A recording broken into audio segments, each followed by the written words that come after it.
Hello again and welcome back to our video series about AlloyGators. In this video we're going to take a look at how the AlloyGators are fitted onto alloy wheels, and I'll be enlisting the help of my colleague here, Mr. Lee Jones, who's the Car Care Centre Manager, or the Pig Cheese as he likes to be known as. Okay, so Lee, what's the first thing that we do then? Okay, so fitting an AlloyGator. First thing we do is obviously get a trolley jack and find a suitable place underneath the vehicle to jack the car up. We then deflate the tyre fully. I always put the valve core in back after it's fully deflated, just so I don't lose it. Then, if you think it's going to be a hard one to fit, you can spray some soapy water around the outside just to give it a bit of lubrication to help the gator slip in between the bead and the wheel. On the AlloyGator, we've got what we call the piggy tail. We always put that opposite the valve, so it's always in the same place, and then it looks the same on each wheel. We then start hitting the gator in with a dead blow hammer. This makes it so much easier to fit using this sort of hammer.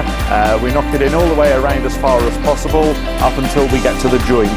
Now at the joint, the gator will join up like that. You then, using this very sharp piece of equipment, cut the AlloyGator, leaving about a 10mm gap at the top there of the join. Obviously if they touch, the gator's not going to see as it should. Cut the gator, little bit of glue on top of there so that then sits on top of the join, and then you knock the gator in all the way around. Inflate the tyre to between 10 and 15 psi. What that does, it then helps when you knock it in again, the bounce back from the tyre, so it helps the gator go in better to get a better fit. You knock it in all the way around, and then you get to the join part again, inflate the tyre to the proper psi.